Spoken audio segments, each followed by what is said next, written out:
Bismillahirrahmanirrahim. Assalamualaikum warahmatullahi ta'ala wabarakatuh. Alhamdulillahi rabbil alamin. Wassalatu wassalamu ala rasulina Muhammadin wa ala alihi wa sahbihi ajma'in. Allahumma aghnina bil ilmi wa zayyinna bil hilmi wa akrimna bit taqwa wa jammilna bil afiyati ya arhamar rahimin.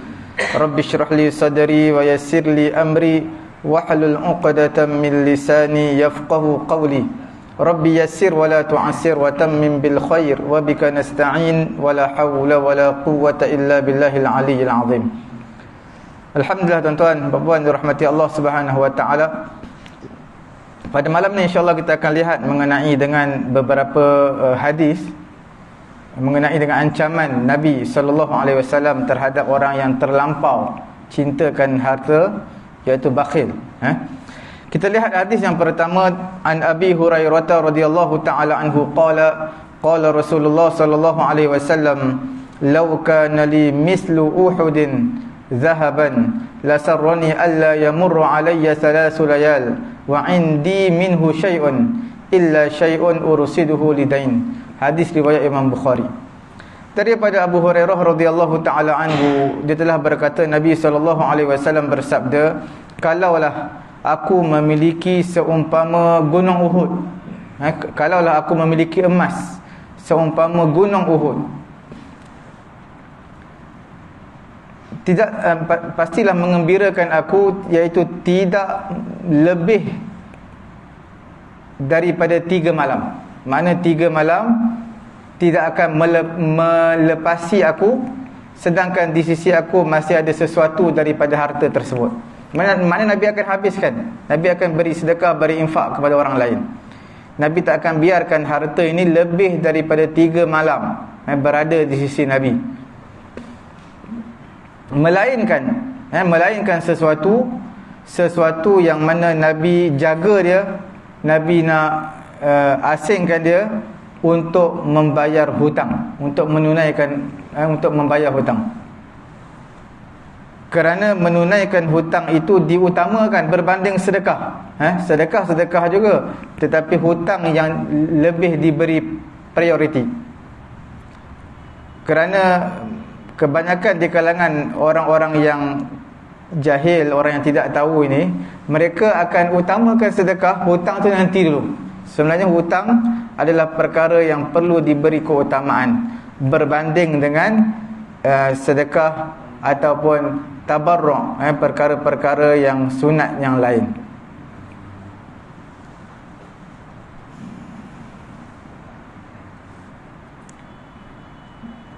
Kita lihat hadis yang kedua daripada Abu Hurairah radhiyallahu taala anhu juga.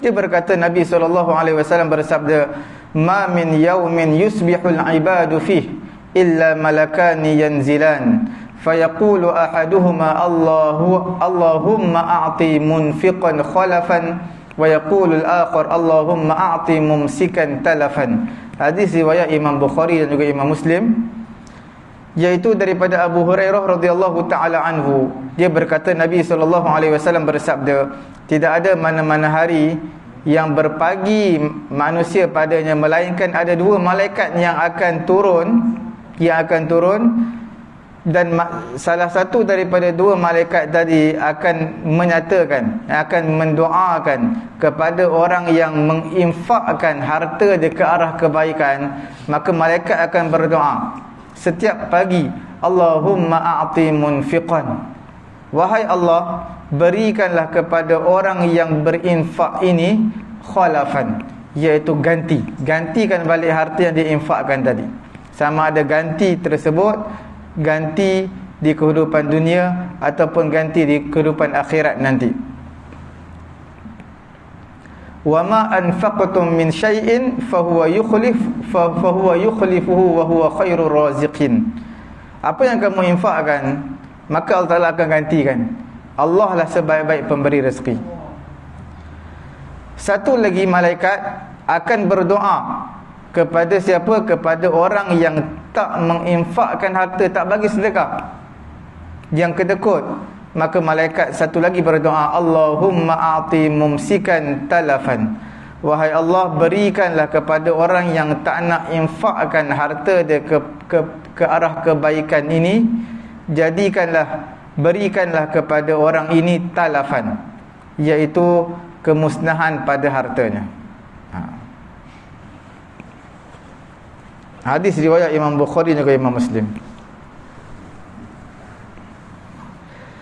Hadis yang ketiga daripada Asma binti Abi Bakar radhiyallahu taala anha. Dia berkata Nabi SAW bersabda, "Anfiqi wa la tuhsi, fayuhsi Allahu 'alaik, wa la tu'i, fayu'i Allahu 'alaik. Ardakhi mastata'ti." Muttafaqun alaih. Hadis riwayat Imam Bukhari dan juga Imam Muslim. Daripada Asma binti Abi Bakar radhiyallahu taala anha, dia berkata Nabi SAW bersabda, "Anfiqi," iaitu infaklah, sedekahlah hartamu di jalan untuk mendapat keredaan Allah Subhanahu wa taala. Wala tuhsi, jangan menghitung-hitung. Apa maksud jangan menghitung-hitung? Iaitu la tubqi syai'an lil iddikhar, fa inna man abqa syai'an ahsah. Iaitu jangan menghitung-hitung sesuatu untuk disimpan, kerana siapa yang mengekalkan sesuatu, dia akan hitung. Bila dia ada banyak sangat harta dia akan hitung satu. Jadi perkara-perkara yang seperti ini, menghitung, terlampau mengira-ngira, fayuhsiyallahu alaik, maka Allah Ta'ala pun berkira juga nak beri rezeki kepada dia. Dia nak bagi sedekah tapi kira lalu duit berapa. Tengok, bukan salah, tapi terlampau berkira sangat. Bila terlampau berkira, maka Nabi memberitahu fayuhsiyallahu alaik, Allah Ta'ala pun akan mengira-ngira dalam beri rezeki kepada kamu. Mana sedikit rezeki kepada kamu dengan sebab terputusnya keberkatan. Dan Allah Ta'ala menjadikan dia seperti sesuatu yang dikira. Kalau sesuatu yang tak dikira, bagi macam tu je. Tapi bila terlampau berkira-kira, Allah Ta'ala pun berkira-kira jadi sedikit.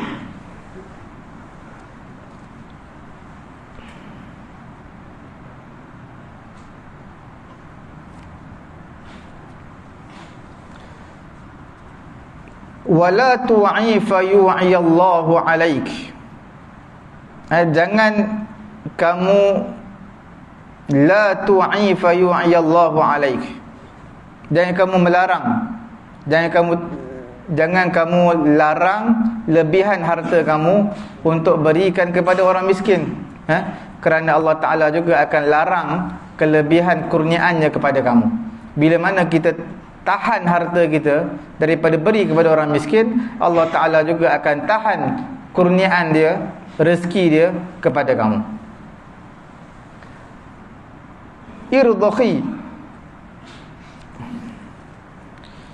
Irdakhi, berilah. Irdakhi ni makna berilah walaupun dengan pemberian yang sedikit. Mastata'ti, sekadar mana yang kamu mampu, walaupun sedikit. Jangan kamu menganggap benda yang sedikit itu hina, tidak ada makna. Tetapi kadang-kadang benda yang sedikit itu di sisi Allah Ta'ala itu banyak. Faman ya'mal mithqala dzarratin khairan yarah. Siapa yang beramal sebesar zarah kebaikan, maka Allah Ta'ala melihatnya. Wa in kana mithqala habbatin min khardalin ataina biha wa kafa bina hasibin. Sekiranya perbuatan yang kamu lakukan itu adalah sebesar biji sawi, ataina biha, kami akan bawa datang perkara tersebut. Wa kafa bina hasibin, memadailah kami sebagai penghitung. Wa in taku hasanatan yudha'ifha wa yu'ti min ladunhu ajran 'azima. Sekiranya kamu ini ada kebaikan, wa in taku hasanatan yudha'ifha, Allah Ta'ala akan gandakan kebaikan tersebut. Wa yu'ti, Allah Ta'ala akan bawa datang min ladunhu, di sisinya, ajran 'azima, iaitu ganjaran yang sangat besar.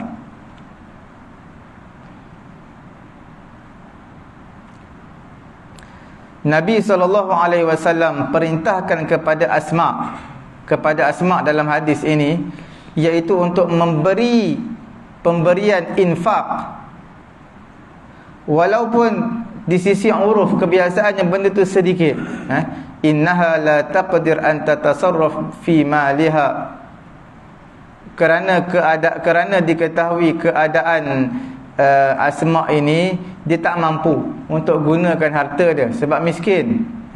Wala fi mali zawjiha bighairi izni, tak mampu juga guna harta suami dia sebab tanpa izin daripada suami dia. Illa fi syai'il yasir, melainkan suatu benda yang sikit, yang remeh, itu tak perlu minta izin daripada suami. Yang mana secara adat, secara kebiasaannya suami akan maafkan. Benda sikit, itu tak apa.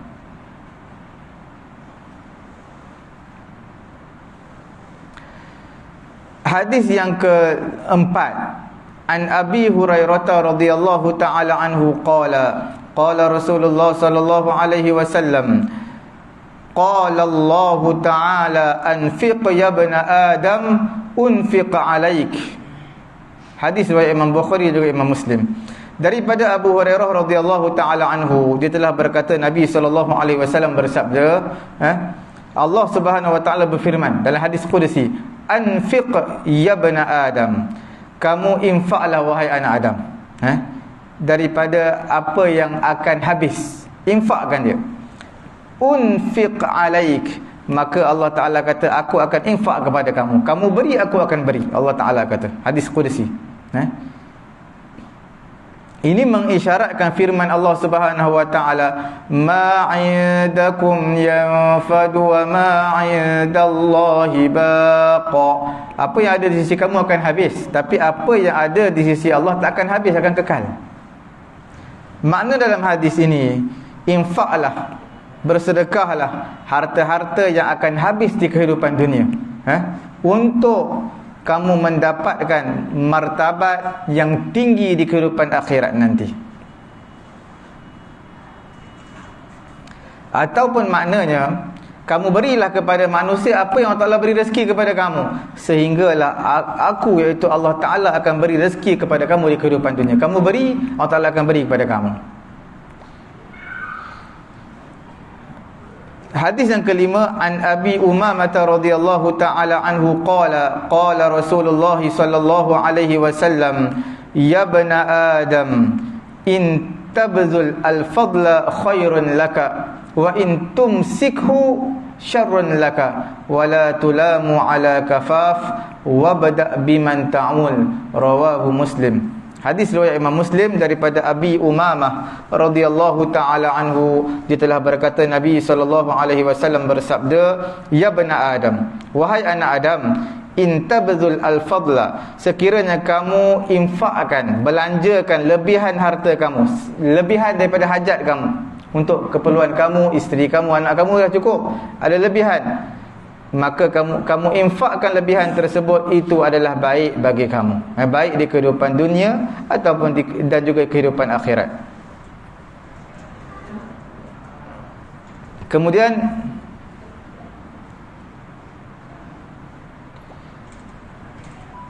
wa in tumsikhu, jika kamu tahan harta kamu, lebihan harta ada tapi kamu tak nak bagi orang, kamu tak nak infak, syarrun laka, itu adalah buruk bagi kamu di sisi Allah dan juga di sisi manusia. Wala tulamu ala kafafin, iaitu jangan sampai kamu dicela, ala kafaf, ke atas rezeki, rezeki yang Allah Ta'ala berikan kepada kamu. Wabda biman ta'ul, mulakan memberi infak dengan orang yang berada di bawah tanggungan kamu, orang yang berada di bawah tanggungan kamu, atau orang yang dekat dengan kamu. Kita lihat dalam hadis ini, yang dimaksudkan lebihan harta kamu, itu adalah baik bagi kamu untuk kamu infakkan lebihan harta.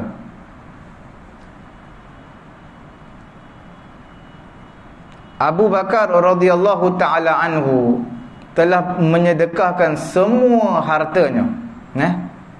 Qarrarahu sallallahu alaihi wasallam lima urifa min kamali halihi, yang mana perkara ini diiktiraf oleh Nabi sallallahu alaihi wasallam kerana kesempurnaan keadaan Abu Bakar. Makna kesempurnaan iman dia. Iman dia cukup tinggi. Dia infak habis harta dia, tak ada apa dekat dia pun tak apa.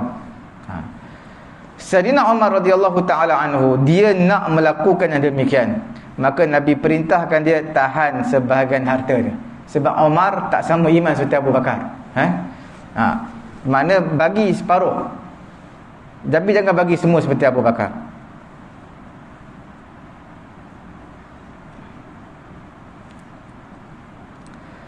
La tulamu ala kafaf, maksudnya janganlah kamu mencela ke atas seseorang yang menjaga, yang menyimpan hartanya di atas usahanya. Maksud sekiranya dia ada harta, tak jadi masalah untuk dia simpan, tapi jangan ada sampai simpan yang menyebabkan ada sifat bakhil. Sifat bakhil. Kemudian Nabi kata, ibda', mulakan dengan yang orang yang dekat dengan kamu. Mana bila kita dah beri infak kepada anak, isteri kita, maka siapa lagi? Ibu, ayah kita. Siapa lagi? Iaitu kepada adik-beradik kita yang susah, anak saudara kita yang susah dan sebagainya, yang hampir dengan kita. Hadis yang ke-6, an Abi Hurairah radhiyallahu taala anhu qala Rasulullah sallallahu alaihi wasallam, masalul bakhil wal mutasaddiq kamathali rajulaini alaihima junnatan min hadid qad utturrat aydihima ila sudiyihima wa taraqihima faj'al al mutasaddiq kullama tasaddaqa bi sadaqatin imbasatat anhu al bakhil kullama hamma bi sadaqatin qalasat wa akhadhta kulla halqatin bimakaniha, muttafaqun alaih. Hadis riwayat Imam Bukhari dan juga Imam Muslim.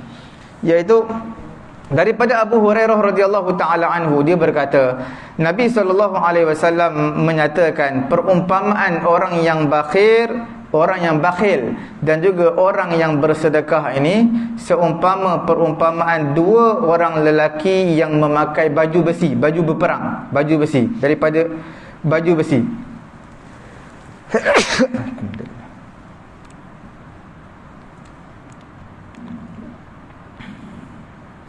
Sebab apa? Junnatan, dua baju besi, dua baju daripada besi. Junnah ni maksudnya perisai, yang menahan diri kita daripada kena tembakan, kena pisau, pedang dan sebagainya, itu dipanggil perisai. Bila baju besi junnah.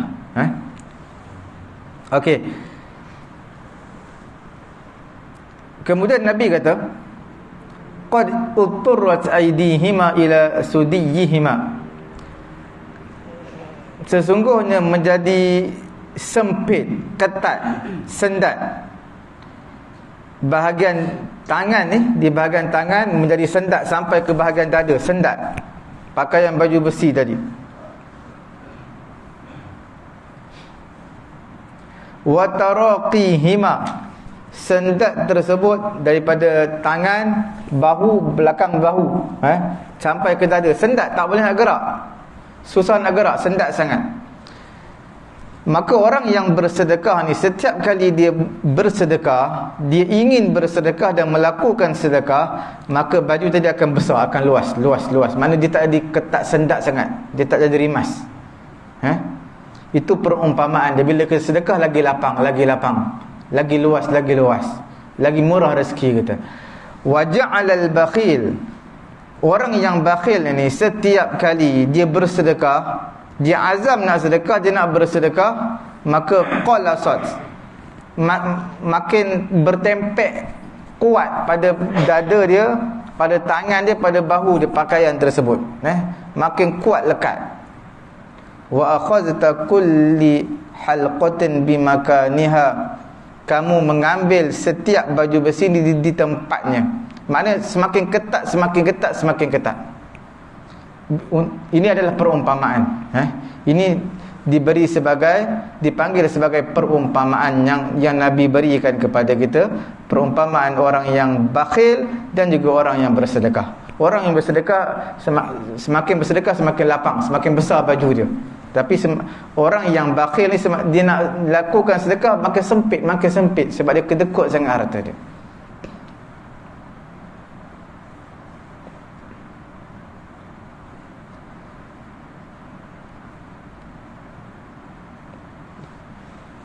Kesimpulan dia, orang yang pemurah, orang yang nak melakukan sedekah, apabila dia nakkan kebaikan, maka mudah ke atas dia. Orang bakhil berbeza.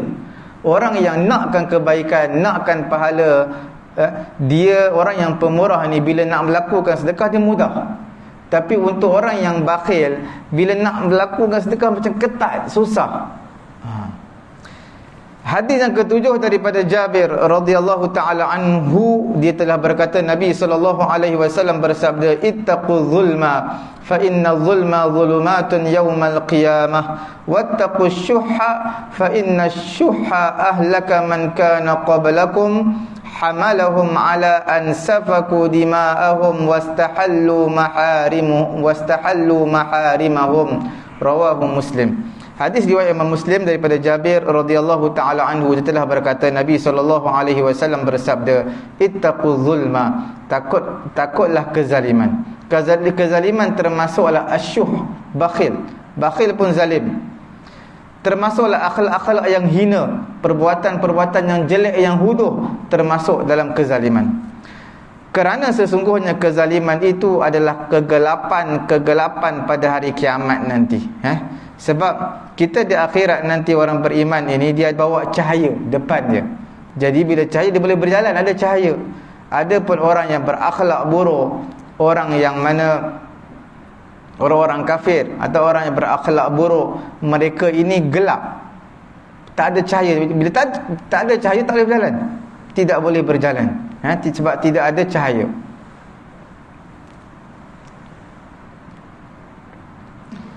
Nabi memberitahu, wattaqus syuhha, takutlah syuh. Kerana syuh ini telah binasa umat sebelum daripada kamu, kerana mereka ada sifat syuh. Syuh ini mendorong mereka untuk mereka menumpahkan darah sesama mereka, dan juga mereka akan menghalalkan mahram-mahram mereka. Maharimahum, maksudnya mereka akan menghalalkan perkara yang haram. Maharimahum, bukan mahram, perkara yang haram. Perkara yang haram jadi mereka halalkan. Sebab apa? Sebab ada syuh. Syuh ini, apa itu syuh? Syuh ini bermaksud dia seumpama bakhil juga. Cuma ulama kata bakhil ni dia kedekut atas harta dia saja. Berbeza dengan syuh, bukan dia kedekut harta dia je, harta orang lain pun dia kedekut sekali. Okey, maksudnya bila orang nak sedekah, dia tak bagi sedekah. Harta orang lain pun dia kedekut sekali. Ada di kalangan ulama menyatakan bakhil ini pada harta. Syuh ini, syuh bukan kedekut pada harta saja, dia pada harta dan juga selain daripada harta. Perkara baik, nasihat yang baik tak nak bagi, kedekut. Itu termasuk dalam syuh. Bukan sekadar harta, tetapi dia lebih teruk daripada bakhil.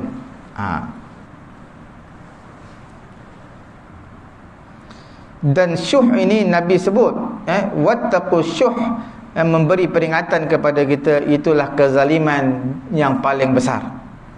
Kerana syuh ini, iaitu rasa bakhil ini, dialah punca kerosakan yang besar, dan juga natijah untuk melahirkan sifat kasih kepada dunia ini.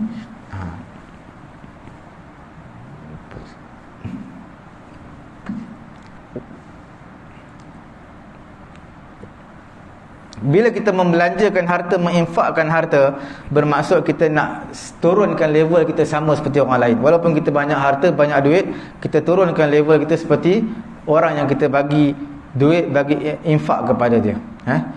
Maka pada ketika itu akan rasalah sifat kasih sayang, kemesraan dan juga menghubungkan silaturahim. Bila mana kamu tahan harta kamu, kedekut, bakhil, itu membawa kepada pertelingkahan, perbalahan, pergaduhan, seumpama menumpahkan darah dan juga sanggup menghalalkan perkara yang haram. Tuan-tuan dan puan-puan dirahmati Allah Subhanahu wa taala, perkara yang hadis yang ke-8 daripada Harithah bin Wahab, dia berkata Nabi SAW bersabda, tasaddaqu fa innahu ya'ti 'alaikum zamanun yamshi ar-rajul bi sadaqatihi fala yajidu man yaqbaluha yaqulu ar-rajul law ji'ta biha bil ams laqabiltuha fa amma al-yawm fala hajata li biha, muttafaqun alaih. Hadis riwayat Imam Bukhari dan juga Imam Muslim daripada Harithah bin Wahab. Dia berkata Nabi SAW bersabda, tasaddaqu, rebutlah peluang bersedekah ini ketika ada harta. Rebutlah peluang bersedekah ketika ada harta dan juga ketika ada orang yang nak menerima harta tersebut. Maknanya, bersedekahlah kamu sebelum datang satu zaman, satu masa yang mana pada ketika itu orang tak nak lagi terima sedekah kamu. Fa innahu ya'ti 'alaikum zamanun yamshi ar-rajul bi sadaqatihi fala yajidu man yaqbaluha. Kerana Nabi kata rebutlah peluang sedekah kerana akan datang kepada kamu, ya'ti 'alaikum zaman, akan datang kepada kamu satu masa, yamshir rajul bi sadaqatihi, seorang lelaki bawalah ke hulu ke hilir sedekah dia ni, harta dia ni, nak bagi sedekah ke orang, fala yajidu man yaqbaluha, dia tak dapati orang yang nak terima harta tersebut. Ada kata ini pada zaman turunnya Imam Mahdi, ada kata ini turunnya pada zaman Nabi Isa alaihi salatu wassalam, ada yang kata ini adalah tanda-tanda hari kiamat. Ini adalah tanda-tanda hari kiamat, seperti mana datang dalam hadis, la taqumus sa'atu hatta yaksurul mal. Tidak akan berlaku hari kiamat sehinggalah harta ni banyak, melimpah ruah harta. Sehingga seorang lelaki keluarkan zakat harta dia, dia tak dapati seorang yang dia nak bagi harta zakat tersebut, sebab semua tak perlukan harta. Ini tanda-tanda kiamat. Di akhir nanti akan datang satu waktu harta kita tak ada nilai dah pada ketika itu. Kita nak bagi sedekah, orang tak nak. Sehingga lelaki yang fakir kata, dia kata apa? Dia kata, lau ji'ta biha bil ams, kalau semalam kamu bagi aku terima lagi. Aku terima lagi, tapi hari ini aku tak ada apa-apa hajat, tak ada apa-apa keperluan lah tentang harta ni. Semalam okey lagi, hari ni tak ada lah. Mana dia dah dapat harta dah. Harta dah cukup lah. Dia ada dua kebarangkalian lah. Sama ada hari ini aku tak ada keperluan lagi harta, ataupun lighinahu al-ma'nawi, bermaksud dari segi maknanya dia ni harta dah cukup, zuhud, harta yang ada kat dia sudah cukup. Ibnul Malik menyatakan pada ketika ini manusia semua jadi kaya, mereka dah nak akhirat, mereka nak tinggalkan dunia, mereka dah rasa cukup dengan apa yang ada, dan mereka tak nak terima apa-apa pemberian daripada orang lain. Ini akan datang satu masa nanti.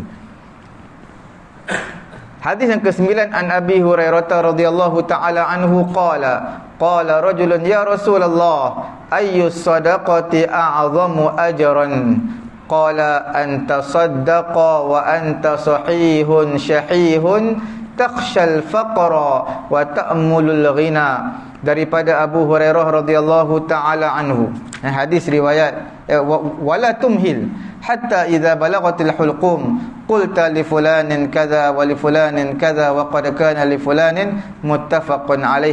Hadis riwayat Imam Bukhari dan juga Imam Muslim daripada Abu Hurairah radhiyallahu taala anhu.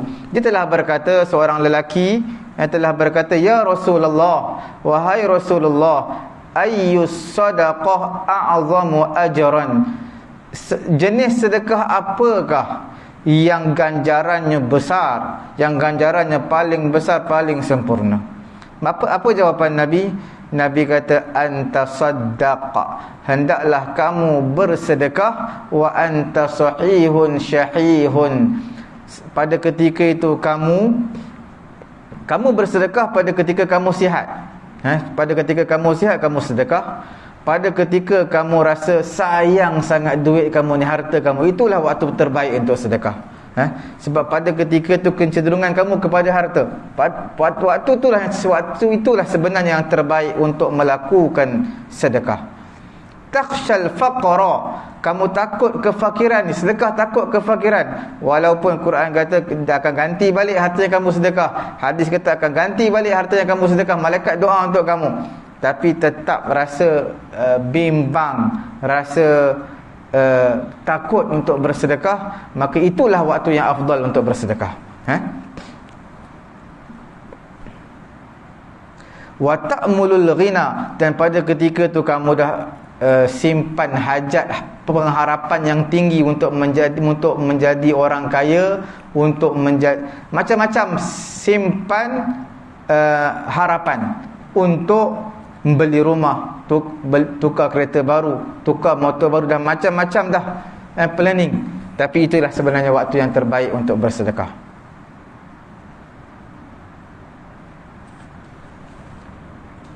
Wala tumhil, Nabi kata jangan bertangguh, jangan lewatkan sedekah, hatta idza balaghatil hulqum, sehinggalah halqum ini, roh sampai ke halqum dah, roh nak keluar dah.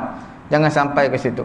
Bila dah roh nak keluar dah, pada ketika tu barulah kamu kata qulta li fulanin kaza wa li fulanin kaza. Barulah kamu nak kata kepada waris kamu, untuk si fulan ni kamu bagilah ni, untuk orang ni bagilah ni, untuk anak yatim ni bagilah ni, untuk pusat tahfiz ni bagilah ni.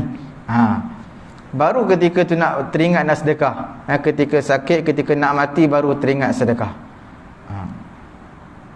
Ibnu Hajar menyatakan, iaitu maksudnya bila kamu nak mati, barulah kamu nak tinggalkan wasiat kepada si fulan seperti ini, seperti ini. Maksudnya sesungguhnya kamu pada ketika itu tasarruf al-mal ilal khairat, barulah teringat nak gunakan harta untuk ke arah kebaikan. Sihat tak ingat.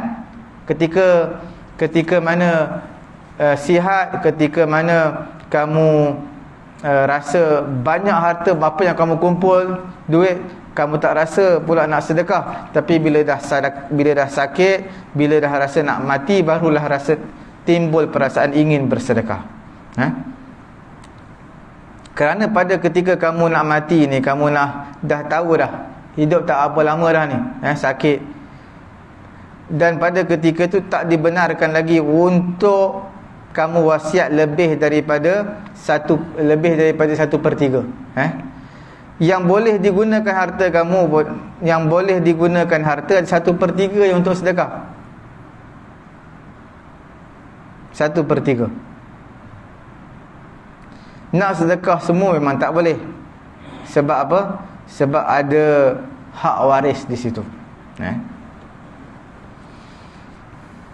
Tuan-tuan yang dirahmati Allah Subhanahu wa taala, kita lihat hadis yang ke-10. An Abi Dzarr radhiyallahu taala anhu qala intahaitu ila an-nabi sallallahu alaihi wasallam wa huwa jalisun fi dhillil Ka'bah falamma ra'ani qala humul akhsarun wa rabbil Ka'bah faqultu fidaka abi wa ummi man hum qala humul aktsaruna amwalan illa man qala hakadha wa hakadha wa hakadha min bayni yadayhi wa min khalfihi wa an yaminihi wa an shimalihi wa qalilum ma hum, muttafaqun alaih. Daripada Abu Dzar radhiyallahu taala anhu, dia telah berkata intahaitu ila nabi, aku telah sampai kepada Nabi SAW. Pada ketika itu Nabi sedang duduk di bawah naungan Kaabah, bawah bayangan Kaabah. Mungkin waktu tengah hari lah ada bayangan Kaabah, Nabi duduk di bawah tu, berteduh di bawah bayangan Kaabah.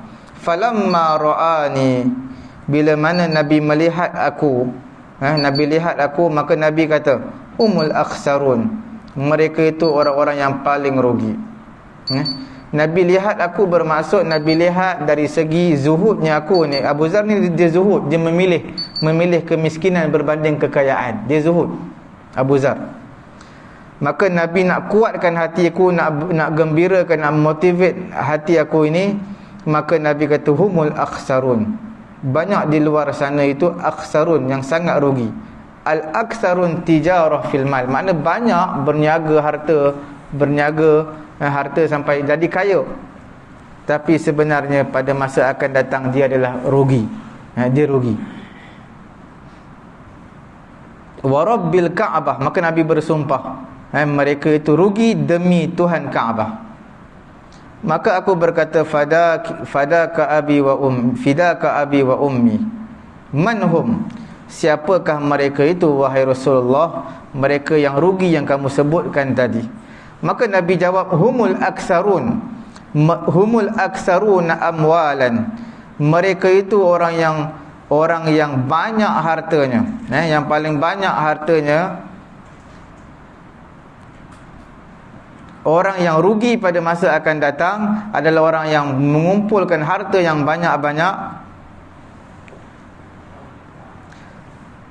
Ibnul Malik menyatakan, hartanya, siapa yang hartanya banyak, maka kerugiannya juga banyak. Rasa penyesalan pun banyak. Illa man qalaha kadza wa hakadza, melainkan orang yang menyatakan seperti ini. Apa maksud seperti ini? Iaitu Nabi mengisyaratkan dengan tangannya, iaitu bagi sebahagian harta kepada orang ini, sebahagian kepada orang ini, sebahagian kepada orang ini, iaitu min baini yadaih, bagi kepada orang ni, iaitu di hadapan, wa min khalfih, dia buat isyarat di belakang, bagi sebahagian yang berada di sana, wa an yaminih, di sebelah kanan dan sebelah kiri. Itu perumpamaan lah. Bagi contoh, bagi sini sikit, sini sikit. Wa qalilum mahum, Nabi kata orang seperti ini adalah sedikit sekali.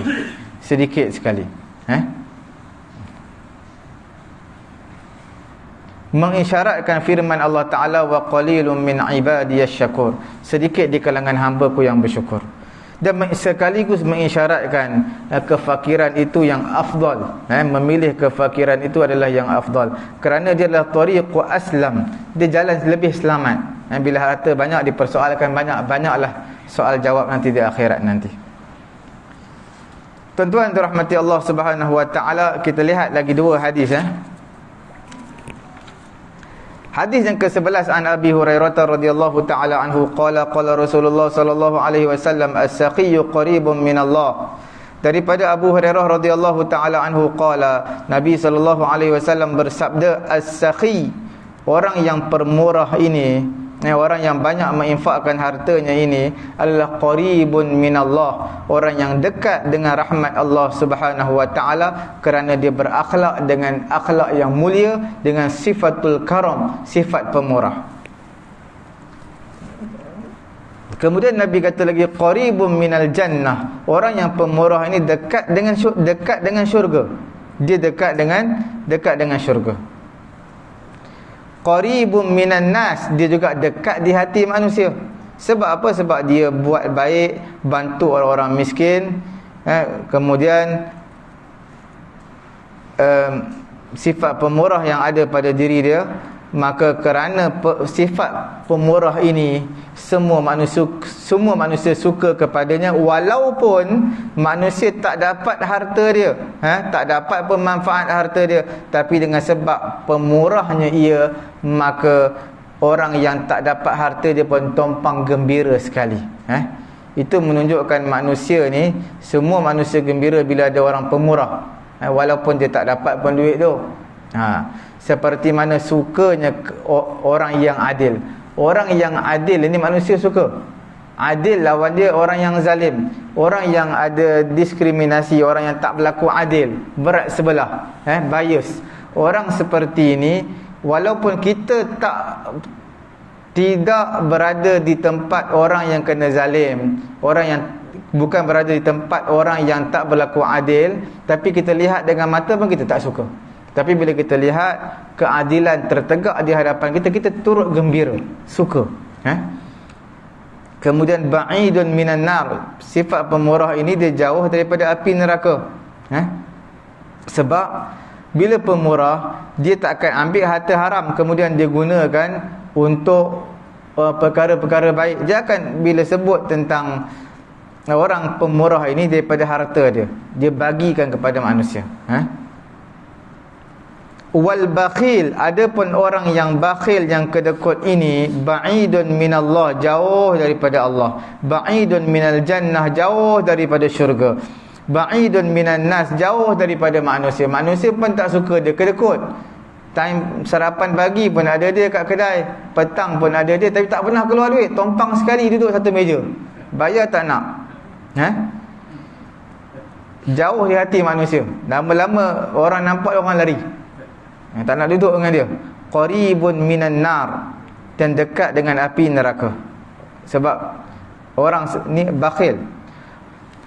Dan yang di akhir hadis ini, walajahilun sakhiyun, orang yang jahil, yang pemurah, ahabbu ilallah min abidin bakhilin, lebih disukai di sisi Allah Subhanahu wa taala berbanding abid yang bakhil.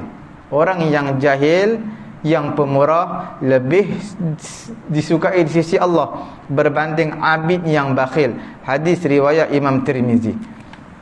Apa maksud orang yang jahil tapi pemurah lebih disukai di sisi Allah? Maksudnya, jahil ini lawan kepada abid. Jahil ni maksudnya dia menunaikan segala ibadat fardu dia buat, cuma yang sunat dia tak buat. Sebab dia tak tahu kelebihan-kelebihan, dia tak nak buat lah. Tapi fardu semua dia buat.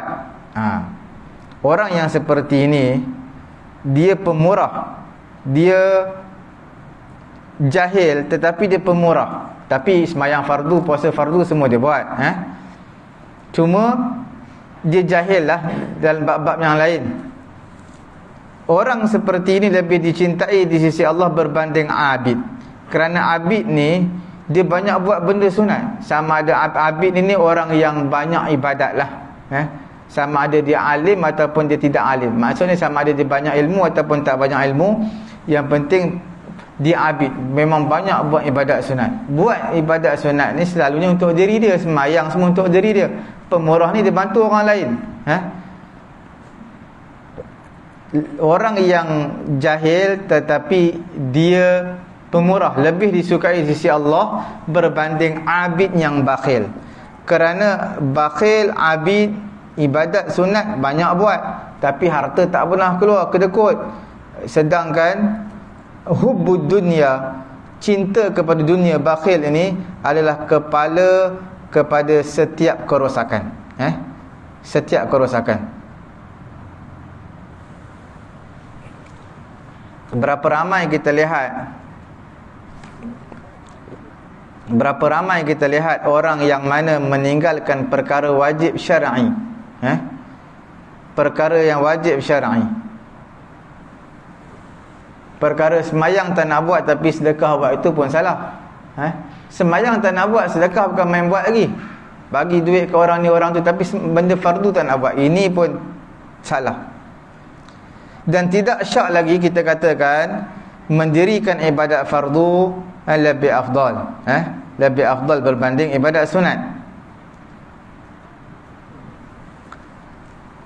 Mimman qama bin nawafil wa tarakal faraid, berbeza dengan orang yang buat sunat tapi tinggal fardu. Ini yang banyak ujian ini. Wa aksarun nas mubtalun bihadzal bala. Banyak manusia diuji dengan perkara ni. Sunat bukan main lagi, beri dia nombor 1, tapi bahagian fardu tak nak buat. Macam kita lah, berarak je Maulidur Rasul, kita lah orang pertama sampai.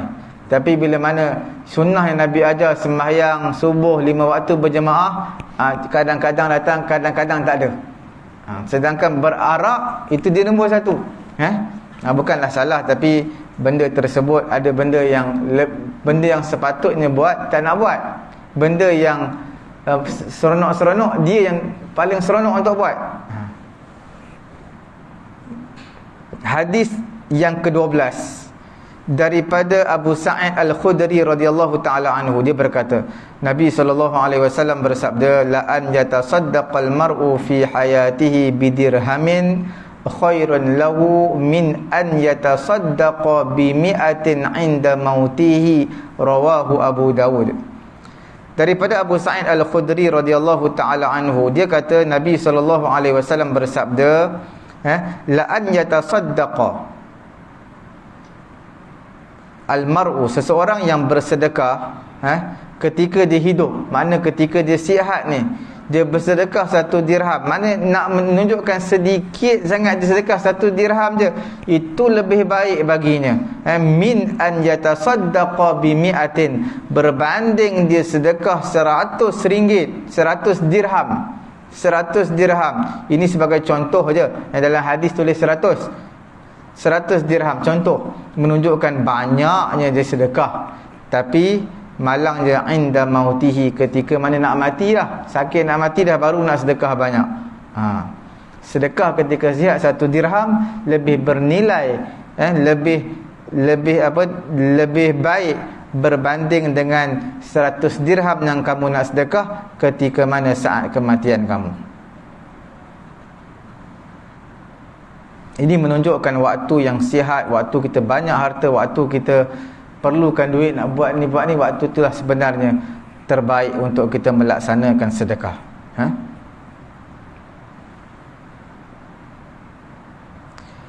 Imam At-Tibi menyatakan yang dikehendaki, yang dimaksudkan di sini, seseorang yang bersedekah ketika hidup walaupun sedikit lebih baik berbanding keluarga dia sedekahkan untuk dia pada waktu kematian dia. Dia dah mati dah, baru keluarga nak sedekahkan niat untuk dia, bagi makan orang fakir, itu pun sampai pahala. Itu pun sampai pahala. So, sebulat suara di kalangan ulama sampai. Tapi yang terbaiknya dia sendiri guna duit dia ketika hidup. Hadis yang terakhir pada malam ni, insya-Allah hadis yang terakhir daripada Abu Darda radhiyallahu taala anhu, dia telah berkata Nabi sallallahu alaihi wasallam bersabda, masalul ladzi yatasaddaq inda mautihi aw yu'tiqa kalladzi yuhdi idza syabi'a. Dari hadis riwayat Imam Ahmad, Imam An-Nasa'i, Imam Tirmizi, daripada Abu Darda radhiyallahu taala anhu, dia berkata Nabi sallallahu alaihi wasallam bersabda, perumpamaan orang yang bersedekah ketika saat kematian dia, mana sakit nak mati dah, perumpamaan orang yang bersedekah pada ketika itu, ataupun orang yang memerdekakan hamba. Dia ada banyak hamba zaman dulu, banyak hamba, ketika sakit nak mati dah ni, barulah nak merdekakan hamba-hamba dia. Perumpamaan yang Nabi berikan adalah seumpama orang yang beri hadiah bila dia dah kenyang perut dia lah, baru bagi orang. Macam nak bagi makan lah, dia nak bagi makan ke orang, tapi bagi perut dia kenyang dulu, baru bagi makan. Ini menunjukkan memberi sesuatu yang istighfaf. Imam At-Tibi menyatakan nak bagi orang, nak bagi sedekah, nak bagi hadiah, tapi jenis yang istighfaf, jenis yang tak ada nilai. Dia nak bagi juga sedekah, tapi dia menganggap orang yang diberi sedekah itu dia tak pandang, dia menganggap remeh orang tersebut. Kita bila kita nak bagi sedekah, nak bagi hadiah, nak bagi infak, maka kita akan muliakan orang yang kita nak beri harta tu. Kita muliakan dia, bukan makna kita tak apalah, ni pun 10 ringgit pun kira besar bagi dia, bukan kira tu. Kita nak menganggap dia, orang yang kita nak beri harta itu, sebagai orang yang kita hormati dia.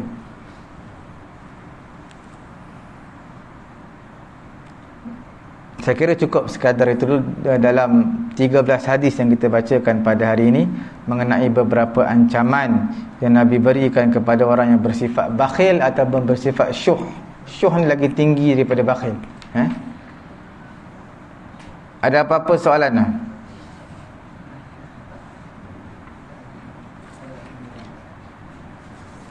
Kalau tak ada apa-apa, kita sambung pada masa akan datang, insya-Allah. Kita tutup majlis dengan tasbih kafarah dan juga suratul Asr. Subhanallahumma wa bihamdihi, subhanakallahumma wa bihamdika, asyhadu an la ilaha illa anta astaghfiruka wa atubu ilaik.